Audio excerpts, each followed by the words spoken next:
And you're both here, so that's great. First time.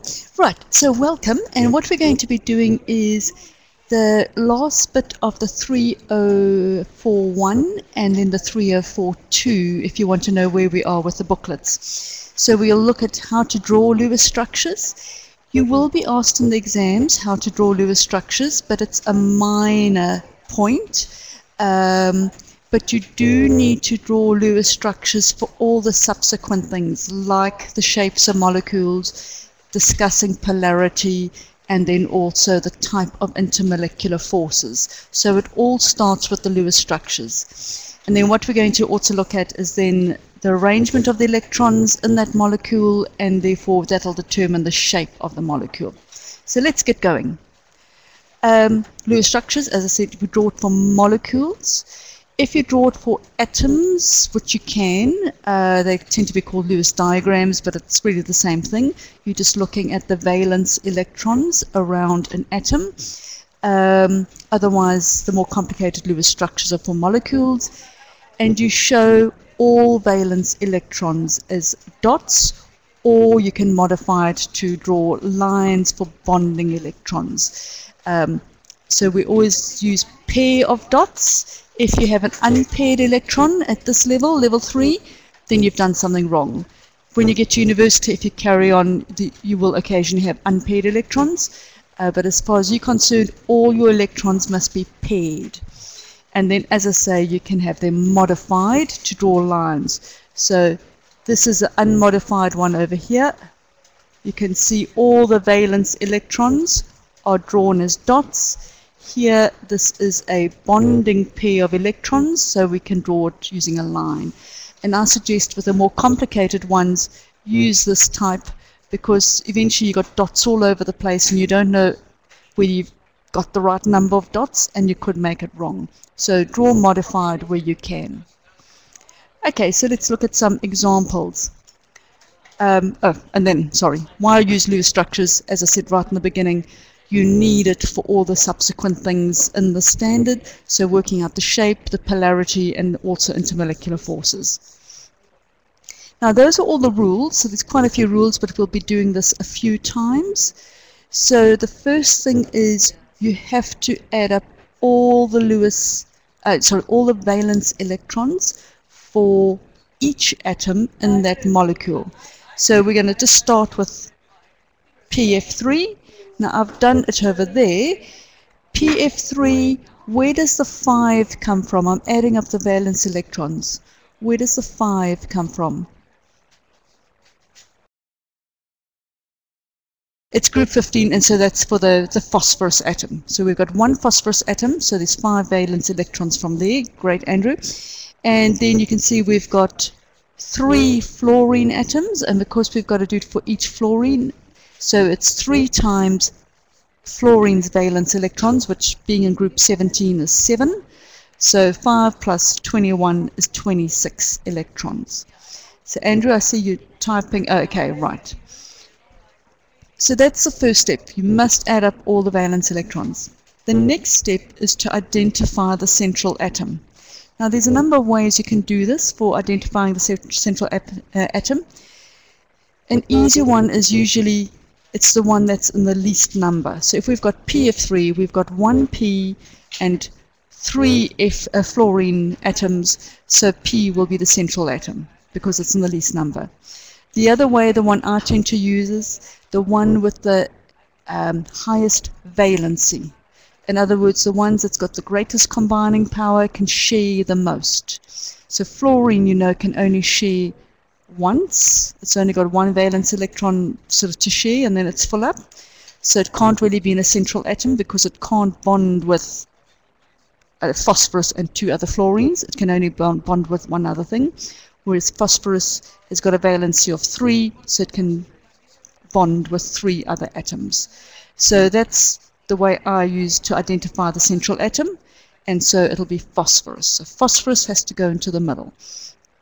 And then, as I say, fluorine is out because it can only form 1 bond. Hydrogen is the same. Hydrogen is never a central atom because it can never form more than 1 bond. The next step is to put that central atom down arrange the other other atoms around that central atom, and then put a bonding pair of electrons between each set of two atoms. So what I mean by that is, as you can see here, that's the bonding pair of electrons between this F and this P. And then the same thing we put between this P and F, and we've got to have another pair between that P and F. So it's a bonding pair between each type. So I'm just going to remove that so it's not so messy.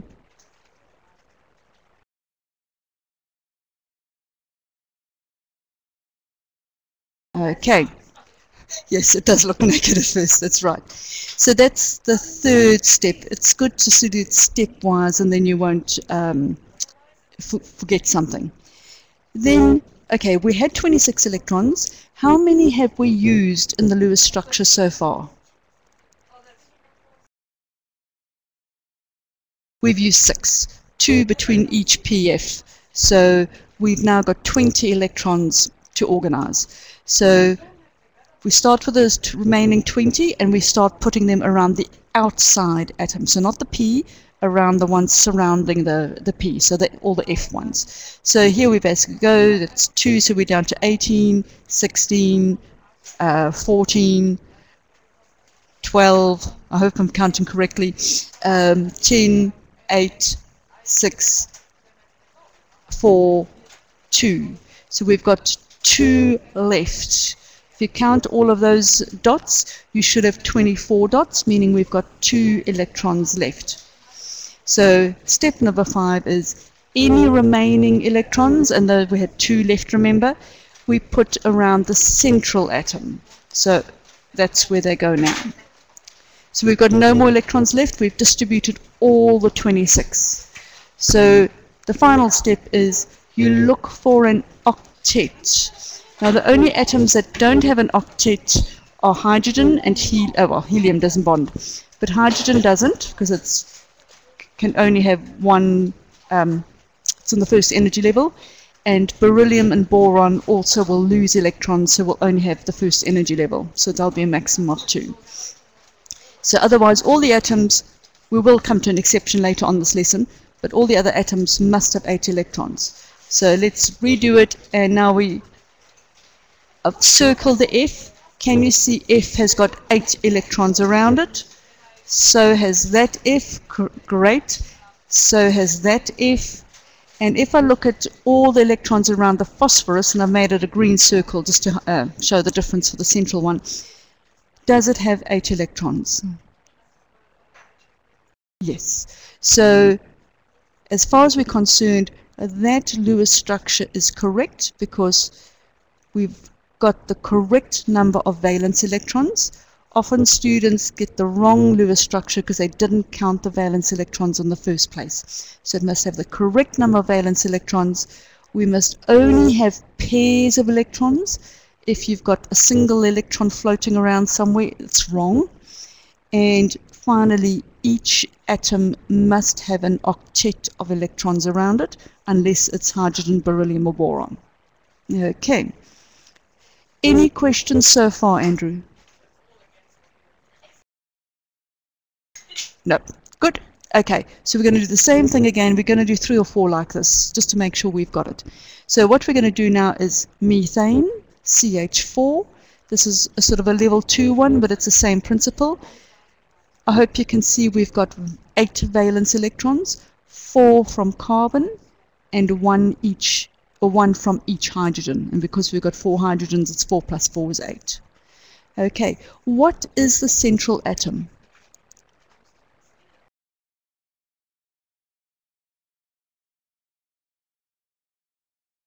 So I can see you typing.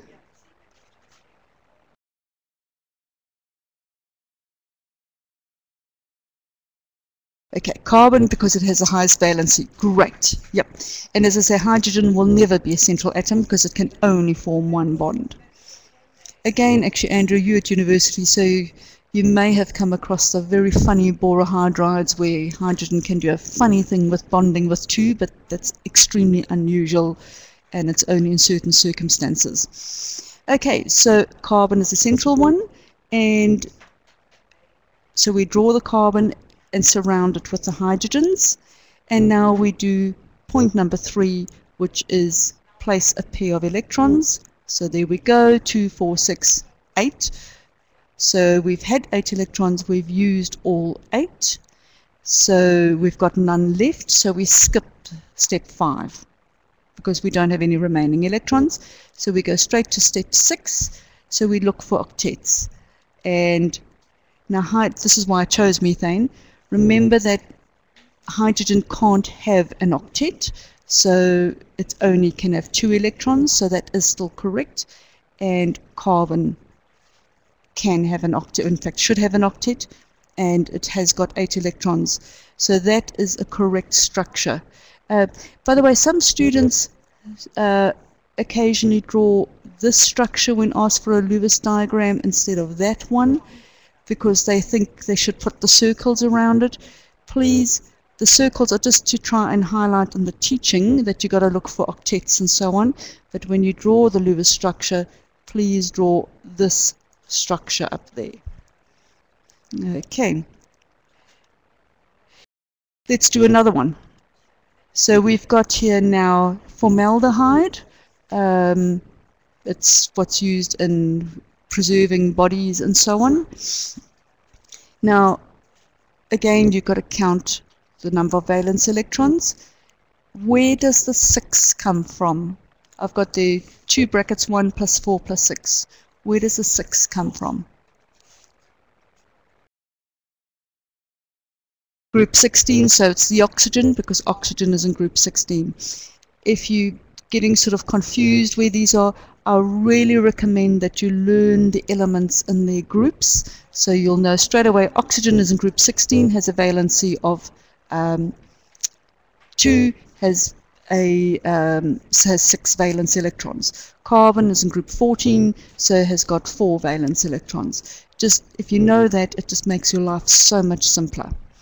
Otherwise, have the periodic table with you at all times. In the exam, you will have the periodic table, and in all internal assessment tasks, you are always given a periodic table, so you just use it.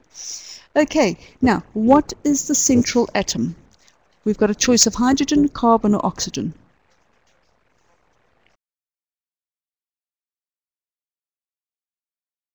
Carbon. And again, because it's got the highest valency. Sorry.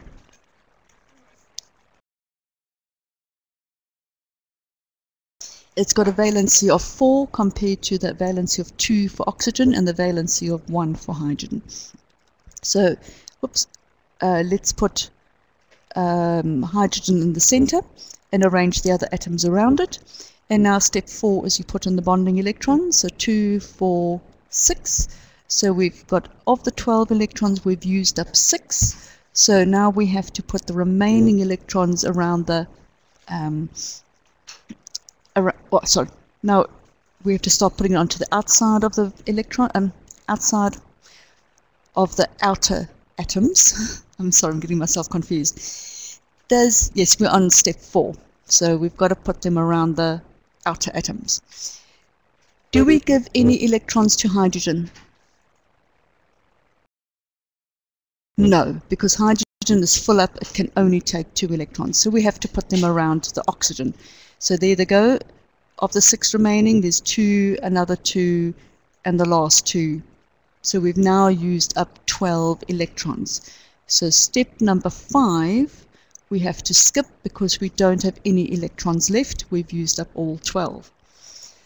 Now we go to step 6. Now we check. Hydrogen is happy, full energy level. So is that one. Oxygen is also happy. It's got its octet. What can you tell me about carbon? Does carbon have an octet?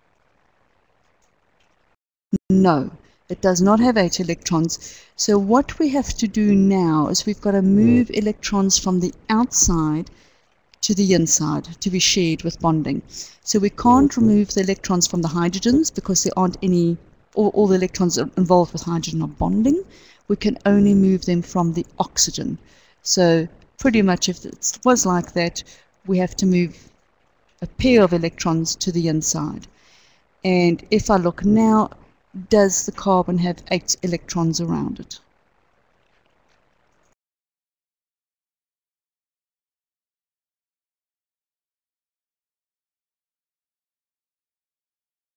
So I see you're typing.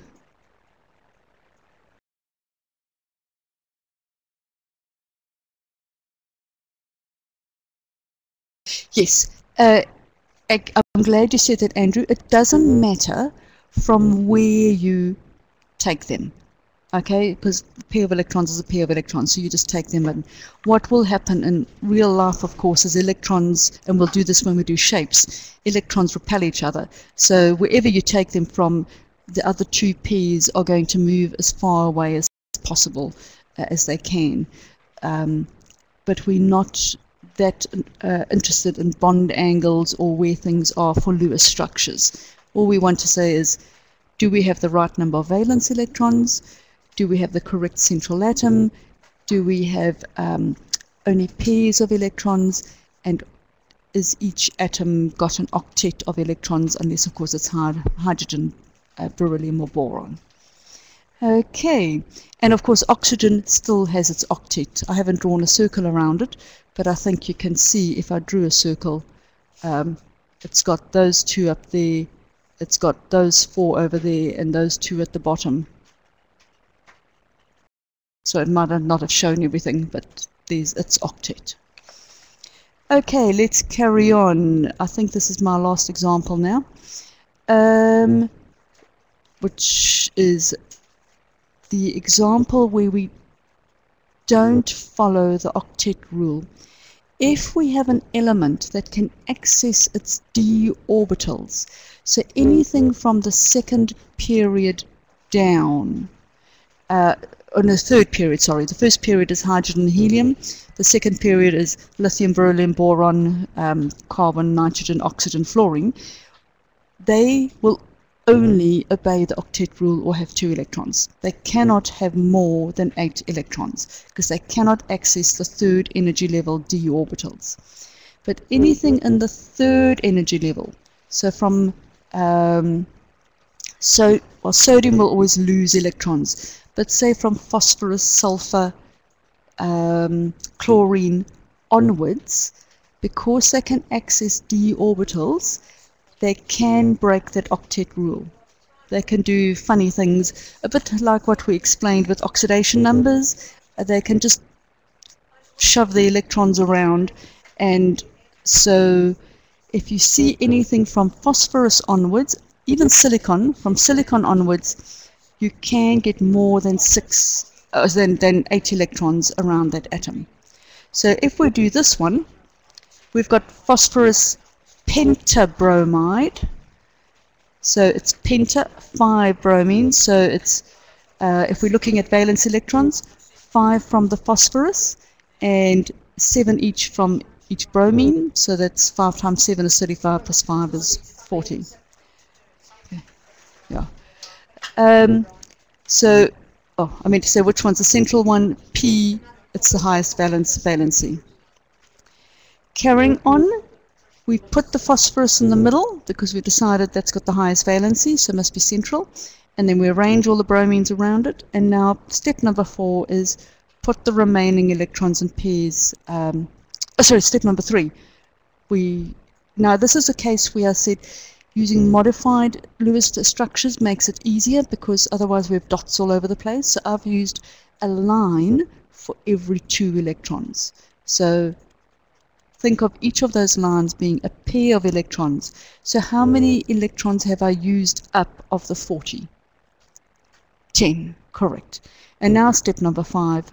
The remaining ones I just put around. So there's another 6, another 12 plus another 18, and my maths.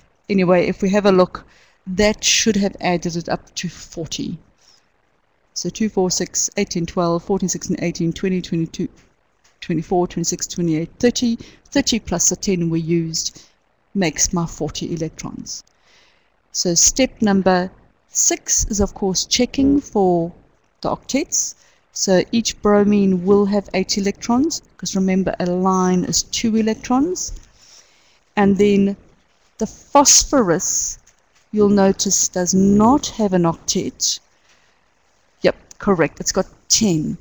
But it is acceptable because phosphorus can access the 3d orbitals. So this is this exception I was talking about when I said make sure everything's got an octet. We were really looking at the first 2 rows. Now we're starting to look at the third period in the periodic table where they can start accessing the 3d orbitals. And because phosphorus, it's possible for to have 10, we don't have to move electrons around for step 7. We can leave it as is. That would be a correct structure. Is that okay with you, Andrew? Or is it you're thinking, no, okay, fine. And now this is when we do for iron. So we've done ordinary Lewis structures. We've done Lewis structures for elements where they break the octet rule. So they can have more than 8 if they can access their 3d orbitals. They can have less than 8 if it's hydrogen, beryllium, or boron. We haven't done examples of that here, but you will in the booklet. Now we're going to do for ions. Now, for ions, it's exactly the same.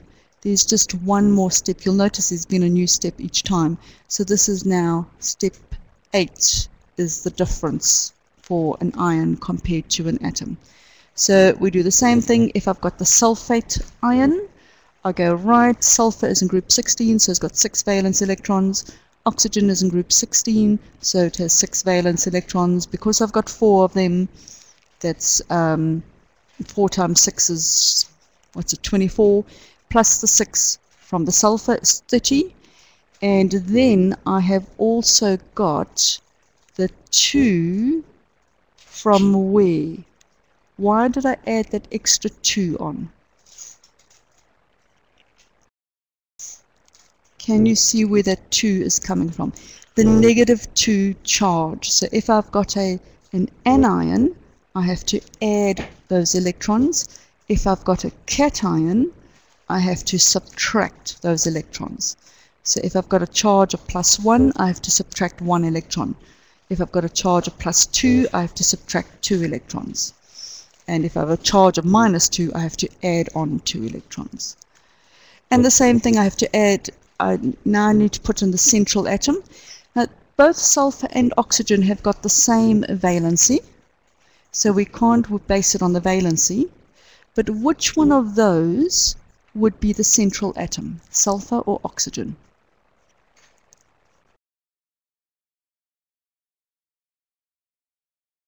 Sulfur, correct. And sulfur, for a number of reasons, it's the one that's fewest. Remember I said if I've got 1 sulfur and 4 oxygens, sulfur will be the central one, the one that's fewest. The other reason is, of course, sulfur can access the 3d orbitals, oxygen can't. So sulfur can play around and have more electrons around it, whereas oxygen can't. So that would be 2 reasons why you choose sulfur as the central atom. So sulfur is the central one. So put the sulfur in the middle, arrange the oxygens around it. And now step 3 is you put in the line for the bonding electrons. Each one is 2 electrons, so we've used up 8 electrons of the 32. And now we put the electrons around the outside. So if we've used 8 from 32, we've got 24 left. So we've already used up 6. So if my maths is correct, it's 18. So 16, 14, 12, 10, 8, 6, 4, 2, 0. We've used up all our electrons. If you count there, you should land up with 32 electrons. And now we check for the octets. Do we change anything, move any electrons from the outside to the inside? No, we don't have to. If you look at Lewis diagrams on the internet, you'll see actually that there is often a double bond, 2 double bonds drawn. They are better Lewis structures, which I won't go into here. It's all to do with formal charge. You may do it at university, Andrew. Have you done formal charge at university? No. Okay. It's just pretty much, we're basically saying oxygen has got a valency of 2. So what we're doing here at the moment is we've just made oxygen share 1 and it wants to share 2. So each oxygen is not very stable. So what it does, it actually shares more, so we get double electrons. So we'd have 2 of them with a double bond. Sorry, that looks a bit messy. The other 2 will stay single because they are more negative, because they're carrying on a negative charge. So if you think of, there's a negative charge on this oxygen and a negative charge, oops, not very well drawn, negative charge on that one, and that's where my 2 negative comes from, that charge. But you don't have to worry about that. It's just if you were seeing something on the internet, and I know a lot of our correspondence students do look on the internet and then they get confused, it's because of that. But both are acceptable, whether you do it with a double bond or if you do it like this. What you do have to do, though, to actually get it correct is the final step, which is step 8. And you have to draw square brackets and put the charge in. If you don't do that, it's not correct. Now, you have come across in these lessons we've had so far, square brackets in 2 different contexts in chemistry. So, forgetting about the redox ones, I'm just talking about last week's lesson and this one. We've used square brackets in 2 different ways. So the one is when you draw Lewis structures for ions. Do you remember when the other one was? Okay, just a bit of a blank there. The other one was, remember when we did noble gas configuration? So if I did, oh, sorry, I should have used a pen. So if I used, I've got a highlighter there. So if I had neon, for instance, I have to use square brackets and then do the, that'll be to the 2nd energy level. So then I could say go 3s1 for, say, the electron configuration for sodium. Correct. So Andrew, something like that. Okay, so that's, you'll find there are more times when we use square brackets. So this is twice in chemistry that we use square brackets. Do you want to have a go at that? I don't want to spend too much time on this because the recording I don't want it to drag out. But have a look. First of all, oxygen. How many valence electrons would it be in total for ozone? So O3 is ozone. It'll be 18. 3 times 6 is 18, correct. So we do, so there are the 2 different ways you can draw it. One is sort of showing more the geometry that it's bent, and the other ones is, both are acceptable. I just put them both down. There were 2 diagrams I've got off the internet, and both would be acceptable. And if you had a look, there are 18 electrons there. They are all paired, and I've got an octet around every single oxygen. So if you can tick those things, you've got a very high probability that your Lewis diagram or Lewis structure is correct. For NH4, oh, I should have said what's a central atom actually, but can you see the nitrogen has got 3, each hydrogen has got 4, so each hydrogen's got 1, so 4 of them is 4. So 3 plus 1 is 3 plus 4 is 7.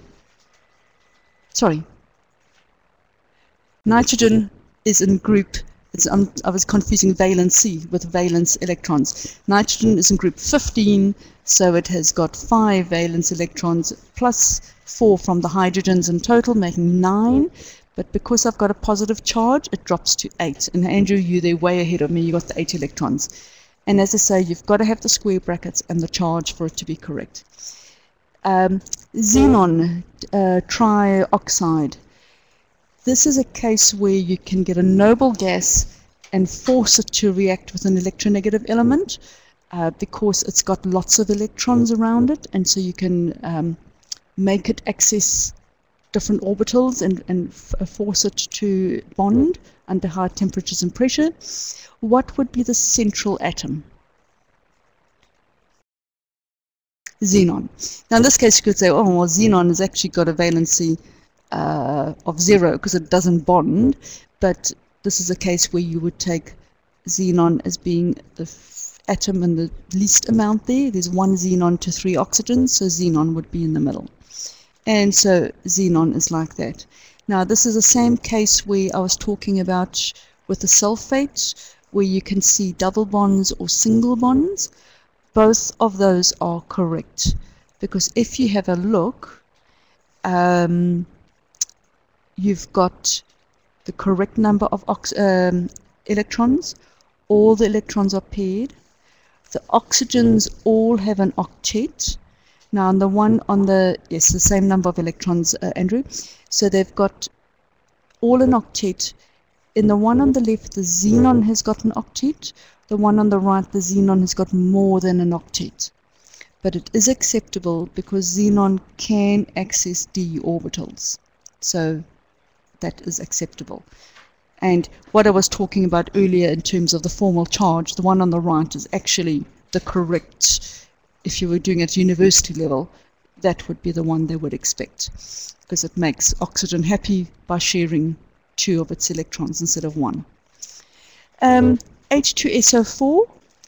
Now, students often have a great difficulty with this one. Well, H2SO3, sorry. I might have actually got the wrong ones off the internet here. I might have read it as H2SO4. We'll see just now. What is the central atom in this case?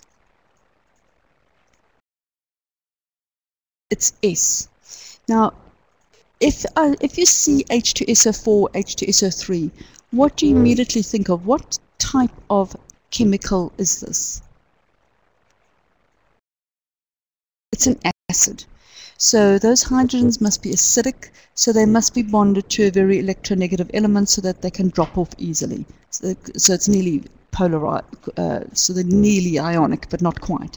So the hydrogens, and you'll find this for any acid, so whether you're doing phosphoric acid, sulfuric acid, nitric acid, the hydrogens are always attached to the oxygens and not to the sulfur, phosphorus, or nitrogen. So just as a tip for that, and that's why I've put these in, because these are the ones where students have the most error in. So I did do sulfurous acid.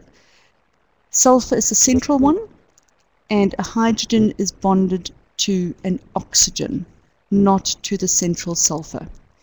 And again, I've shown 2 variations. Both of those are acceptable. Any questions on that?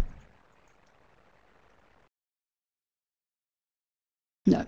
Okay. So just remember, if you've got any acid or an ion like hydrogen carbonate or hydrogen sulfate or hydrogen sulfite, or this next one, which is hydrogen phosphate, the hydrogen is attached to the oxygen, not to the central atom. So let's do the last one. The central atom, I think you'd know, is phosphorus. So you would draw it like that. And of course, it is an ion, so you have to put in the you have to put in the charge in the square brackets. Okay, so very quickly now, what I've got here as well is 2 things you can get from Ottel, and I'll just quickly show what they look like. So if you want to practice and see this on the Lewis structure. So I'm going to quickly go and share my screen.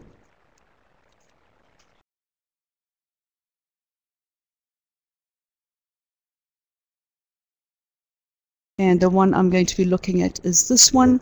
So you can, there's actually this one, I'll go to this one first.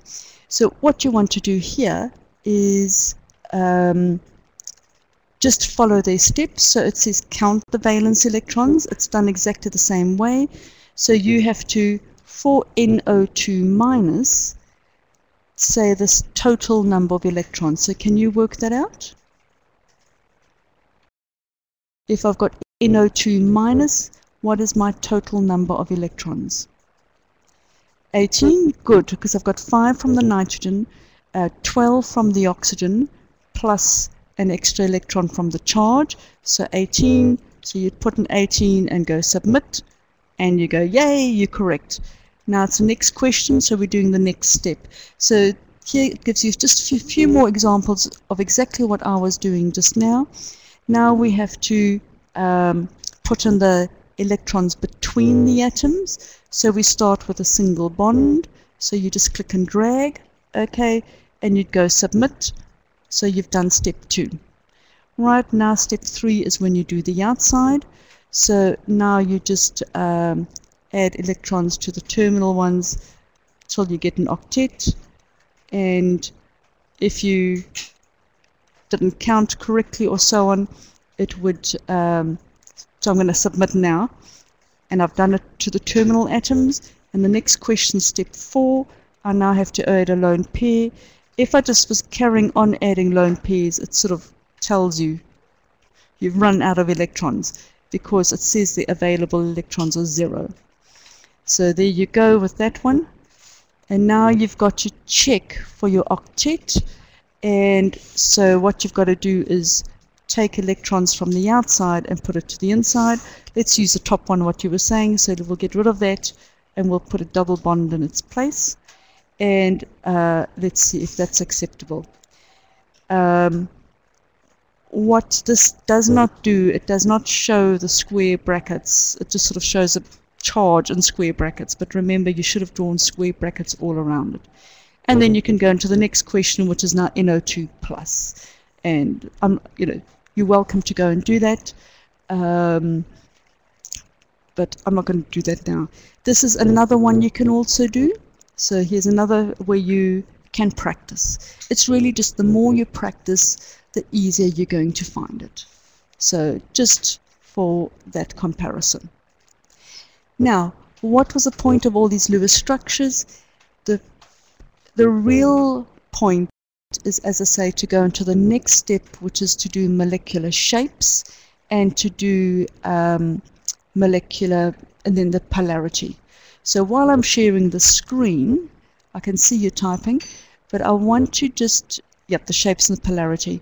I want you to look at this, and let's make it big so we don't have that on the outside. If I am looking at a shape of a molecule, I need to know how many regions of negative charge there are. And that's what we get from the Lewis structure. So once we've done the Lewis structure, we look at the central atom and we see how many regions of negative charge. So the regions of negative charge are a bonding pair of electrons, a single bond, or or a non-bonding pair. So remember, sometimes we had a pair of electrons sitting on that nitrogen, not bonded to any other atom. That's also a region of negative charge.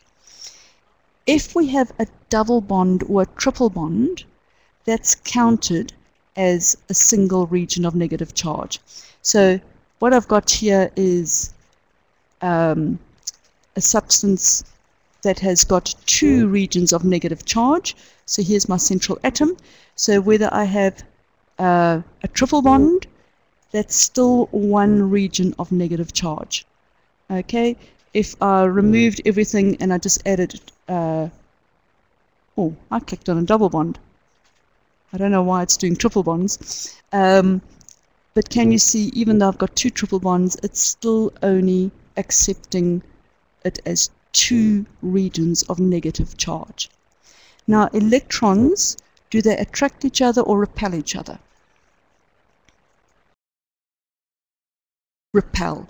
So what they're going to try and do is push away from each other as far as possible. So if I try and move this one closer to the other one, Can you see the other one keeps on trying to run away?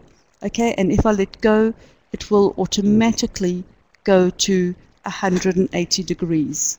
Okay, it's not, perhaps not the clearest to see it, so I'll make it like that. Okay, so it's really good to play with this to try and get a view from all angles of what they look like. So if I added, it keeps on doing triple bonds instead of single bonds now. I'm not quite sure why. Okay, there's obviously some sort of fault there. We're going to always have triple bonds here. But can you see how, as I added a third one, the others immediately pushed away, and I've now got what we call a trigonal planar. I don't know if that's big enough to see. A trigonal planar shape. Planar because it's actually in a horizontal plane. There's nothing sticking out and there's nothing sticking behind. It's all in the plane of the computer screen. And trigonal, I think you can see trigonal Y. Trigonal because there are three. Trigonal 3.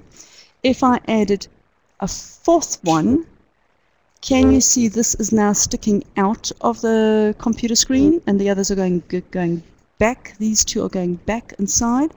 And my bond angle, if I move this one up now or I move these around, the moment I let go, it's going to always try and become 109 degrees. And that is tetrahedral. Now these shape names you have to learn off by heart. I have got flashcards. You can even download the flashcards from Otto. Just make sure you learn these off by heart. If I added another one, then, oops, I'm trying to show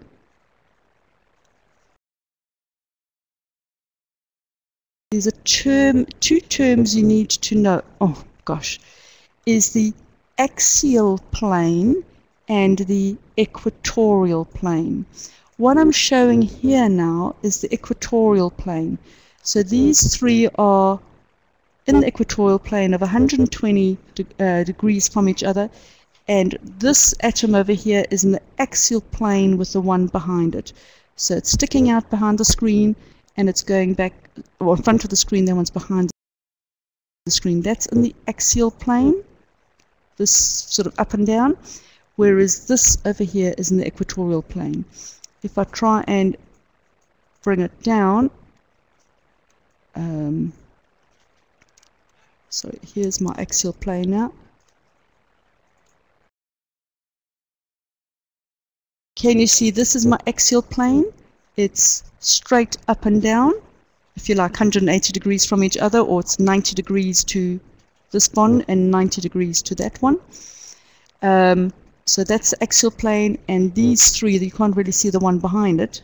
The moment you touch it, it moves. But that is in the equatorial plane. So these three are now in the equatorial plane. So you have to realize that, because it is important when we're trying to replace these bonds with lone pairs, where it happens, whether it's in the axial plane or whether in the equatorial plane. So this shape is called the trigonal bipyramidal. Okay, you've come across the trigonal pyramidal last year. This is the trigonal bipyramidal. And when I add the last one, I get now the octahedral shape. And you'll notice all of these, whether it's in the axial plane or in the equatorial plane, are all 90 degrees from each other. So if I go over those shapes again, the first one was linear. So if I just added 2, that's the linear shape. If I add another one, it's the trigonal planar. The next one, tetrahedral. Next one, trigonal bipyramidal. And the last one, octahedral. So make sure you learn those. So those are the basic shapes. Now we're going to play around and see what happens when I take a bonding, so I remove an atom so that there's only going to be a lone pair there in its place. So I'm going to now use this PhET simulation. These are again from Otto. So what I've got here is, again, I start with my linear shape. Okay, if I remove them and I just add, sorry, it's really doing triple bonds for some reason. Whenever I have two atoms, it's always going to be linear. I mean, if you drew a straight line between any 2 points, no matter where they are, it'll always be a straight line because it can't do anything else. So two atoms will always be linear. But when I've got three atoms, it's not necessarily linear. It's only linear if I've got two regions of negative charge. And that's what I have here. So can you see my electron geometry is linear? Because I've got only that region of negative charge and that region of negative charge. So two of them. So the molecular geometry is linear as well. If I what happens if I do that? Okay, it still gives me a triple bond. If I have this, again, I've only got three electrons, three areas of negative charge. So can you see my electron geometry and my molecular geometry or molecular shape are the same. But if I remove that and I say give it two bonds and a lone pair of electrons, that's that non-bonding pair of electrons that was sitting on top of, so the oxygen or the nitrogen, depending on what it was, then this is a region of negative charge. Because these electrons aren't being held tightly by another atom, they tend to spread out a bit. So if I show my bond angles, oh, okay, it's not doing it very well here. It's showing it as 120. When we do real molecules, it'll show it better. Because it would have spread out. So let's just quickly, if I add another non-bonding pair, I've got now 4 areas of negative charge. So although I've only got 3 atoms, can you see how my bond angle has changed? If I removed a lone pair, I don't think I can remove one at a time, unfortunately. So if I just do that again, it's like a trigonal planar in terms of the electron geometry, so it's 120. But if I have 2 lone pairs, it's the electron geometry of tetrahedral, so it's got to be smaller. And that's really important when they say SO2 and H2O are both bent molecules. Why have they got different bond angles? So the way you have to explain is you've got to say one has got 4 regions of negative charge around it, so it's got an electron geometry of tetrahedral, but a molecular shape of bent. Whereas the other one, of course, you've got to say which one. I think it's in your TMA, so I'm not giving you the exact answer. Whereas the other one has got only 3 regions of electron density, so it's got an electron geometry of trigonal planar, but a molecular shape of bent. So you have to discuss both. And if I carried on, if I have now 3, now did you notice where they added those lone pairs? In the equatorial plane or in the axial plane? Where are those lone pairs? In the equatorial plane. And the reason being, as I said, those electrons are only being held by one atom and not tightly between 2, so they spread out more. And if they spread out more, they want to take up more space. Now the bond angle here between these, you can't really see it, but can you see this would be 120? If you were just looking at the lone pairs, ignore this one over here that's only doing between bonds, because obviously a bond angle is between bonds. So we're just trying to show the angle between the lone pairs. Whereas between this lone pair and over here, it would have been 90, which is smaller. And that's why they add an equatorial plane. And we get back to a linear line over here. And if I add another one, we still have a linear, but it's a different electron geometry. So we've come across 3 cases of linear, where there's only 2 atoms, or if there's only 2 regions of electron, actually 4, where there's only 2 atoms, where there's only 2 areas of electron density around the central atom, where there's an octahedral electron geometry, but 4 lone pairs, or when it was the other case, it was when it was trigonal bipyramidal, but 3 lone pairs. So I just want to move quite quickly to the real molecules so you can see it here. Hydrogen, you can see, has electron geometry of water has an electron geometry of tetrahedral, but it's bent.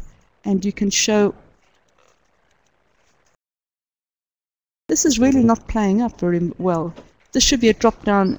I'll show the bond angles anyway. It's not doing very well, but can you see it's a smaller bond angle than what you'd expect for tetrahedral? Tetrahedral you would have expected 109. So this is really playing up. It's not making me drop down, so I'm not going to spend more time on it. So let's go back to the PowerPoint.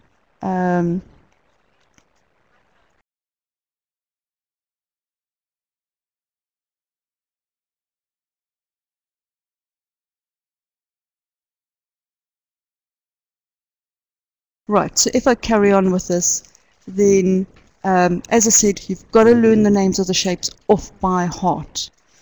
That's really important. So all those different ones, and I was going to show you that the different, we'll see in the next few slides as well, all those different ones. You have to count the number of areas of negative charge. It's very important to work out the electron geometry first, and then the molecular geometry or the molecular shape. And the areas of negative charge, remember, are bonding pairs of electrons, non-bonding pairs of electrons, and any double or triple bonds count as a single region of electron density. And as I say, we looked at FET just now, and for some reason both of them were playing up, so we'll just leave it. Now these are the basic shapes I spoke about. So you have to know the bond angles. So you have to learn, oops, let me just get onto that, and I'll just get it to another color. Right, so you need to learn these bond angles and the pairs of electrons around the central atom. Now you'll notice these only have bonding pairs. There's no non-bonding pairs in any of these. So these are all the 5 different names you have to learn: the linear, the trigonal planar, tetrahedral, trigonal bipyramidal, and the octahedral. And those are your basic shapes without the bonding pairs. And it's 180, 120, 109.5, 120 again, and 90 for the trigonal bipyramidal, and only 90 for the octahedral. And then basically the final slide, now that I think is way too small to see. It is in your booklet, and as I say, there are flashcards as well, so make sure you learn them, the bond angles. This basic geometry up here, this gives you, so if you look over here, this area over here, you should see the line coming up now. That gives you the number of regions of negative charge. So what you've got here, if I've got 3, that gives you the way they're distributed. This gives you the number of areas of negative charge. So if I've got 3 regions of negative charge, they could either be all bonding, which is in this first column, or 1 non-bonding pair, or it could be 2, or it could be 3. And that's the way the table works. So these are the different shapes. You can get the T-shaped, which I haven't really explained yet, the square planar, the square pyramidal, and of course we've come across the octahedral. But I think if you play around with the FET and you look at your diagrams, you should be able to see what they are. And that is pretty much it. So there is, I could show you one more that you could actually have a look at. So I'll just get out of here.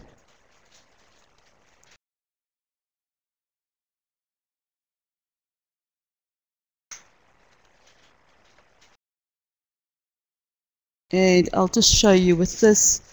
You can use this also from FET, and you can predict the molecular geometry by using the simulation. And again, it's for you to play around with.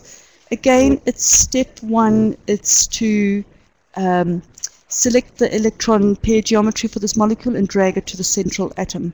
So what you need to do is you look at the number of regions of negative charge. How many regions of negative charge are there? 3. So you don't choose that one, you choose this one. So that would be the correct shape. Always look at the regions of negative charge first. And then, well, there you go. And then you've got to do the next bit, which is you place your terminal atoms. So there you go. Right, submit. And the final thing is you do the appropriate geometry. And you tell me, what is that geometry? Do you remember? It's putting you on the spot, I know.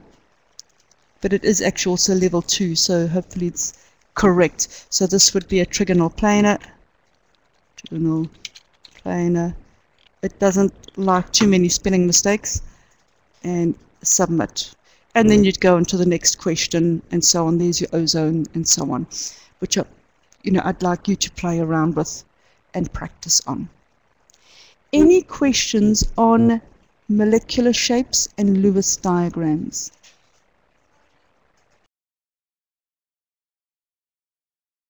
No. Okay. As I say, with the Lewis diagrams, common error is people don't count the number of valence electrons in the first place. So if you've got the wrong number of valence electrons, you will not get it right. And for the molecular shapes is you don't count the number of regions of negative charge. So those first steps are really important. Total number of valence electrons and the number of regions for negative charge. And then the rest should just follow stepwise and not be a problem. Okay, so next week I want to do polarity of molecules and hopefully get onto some intermolecular bonding or forces of attraction. And then we'll finish, we won't quite finish the 3.4 standard this term, we'll do it a bit next term. I know I'm getting slightly ahead of perhaps of the way you're working through, but I want to leave lots of time at the end for revision lessons before the exams as well. So I'll say goodbye and have a good weekend when the weekend comes up. Right, bye. If I can get close, bye.